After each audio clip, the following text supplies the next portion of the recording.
February 22 scout and guides ലോക പരിചിന്തന ദിനമാണ്.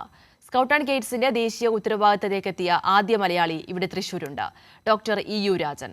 യുവാക്കളെ സ്കൗട്ട് റോവർ പരിശീലിപ്പിക്കാനുള്ള ലീഡർ ട്രെയിനിംഗ് ബിരുദം നേടിയ കേരളത്തിലെ ആദ്യ വ്യക്തി കൂടിയാണ് EU രാജൻ.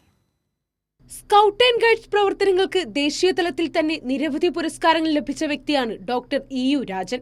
1970 രാഷ്ട്രപതിയുടെ സ്കൗട്ട് അവാർഡും 72 കേരളത്തിൽ നിന്നുള്ള ആദ്യത്തെ റോവർ സ്കൗട്ട് അവാർഡ് ജേതാവുമാണ് ഇദ്ദേഹം. 2 പുരസ്കാരങ്ങളും അന്നത്തെ ഇന്ത്യൻ രാഷ്ട്രപതിയായിരുന്ന VV ഗിരിയിൽ നിന്നാണ് സ്വീകരിച്ചത്. 2007 അന്നത്തെ രാഷ്ട്രപതിയായിരുന്ന ഡോക്ടർ APJ അബ്ദുൽ കലാമിൽ നിന്ന് സിൽവർ സ്റ്റാർ ദേശീയ പുരസ്കാരവും സ്വീകരിച്ചു. കഴിഞ്ഞ 55 വർഷമായി സ്കൗട്ട് രംഗത്ത് താൻ സജീവമാണെന്ന് ഡോക്ടർ EU രാജൻ പറഞ്ഞു. സ്കൗട്ട് രംഗത്ത് ഞാനൊരു 55 വർഷത്തോളമായി പ്രവർത്തിക്കുന്നു. സ്കൗട്ടായി വന്നു, അത് പിന്നെ റോവറായിട്ട് പ്രവർത്തിച്ചു, പിന്നെ സ്കൗട്ട് മാസ്റ്ററായിട്ട് പ്രവർത്തിച്ചു, സ്റ്റേറ്റ് ലെവൽ ഒഫീഷ്യലായിട്ട് കുറേ കൊല്ലം പ്രവർത്തിച്ചു, പിന്നെ സ്റ്റേറ്റ് കമ്മീഷണറായിട്ട് 5 വർഷം, ഇപ്പം നാഷണൽ കമ്മീഷണർ ഹെഡ്ക്വാർട്ടേഴ്സ് ഫോർ റോവേഴ്സായിട്ട് പ്രവർത്തിക്കുന്നു.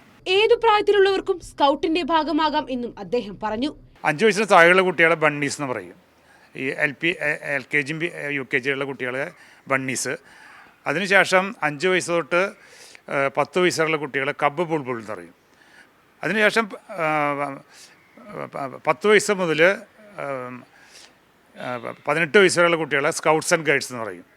പിന്നീട് യൂത്തായിട്ടാണ് പിന്നെ കണക്കാക്കുന്നത്. ആ കുട്ടികളെ റോവേഴ്സ് റേഞ്ചേഴ്സും, 18 വയസ്സ് തൊട്ട് 25 വയസ്സ് വരെയുള്ള കുട്ടികളെയാണ് റോവേഴ്സ് റേഞ്ചേഴ്സ് എന്ന് പറയുക. എനിക്കതിൻ്റെ ഉത്തരവാദിത്തം ഇപ്പോൾ നാഷണൽ ലെവലിൽ ഈ റോവേഴ്സിൻ്റെ പ്രവർത്തനങ്ങളെ ഏകോപിപ്പിക്കുന്ന ഒരു ഉത്തരവാദിത്തമാണ് ഇപ്പോൾ എനിക്കുള്ളത്.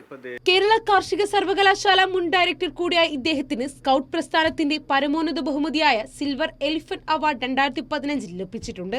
അന്നത്തെ രാഷ്ട്രപതിയായ പ്രണബ് കുമാർ മുഖർജിയിൽ നിന്നാണ് പുരസ്കാരം ഏറ്റുവാങ്ങിയത്. കൈരളി ന്യൂസ്, തൃശൂർ.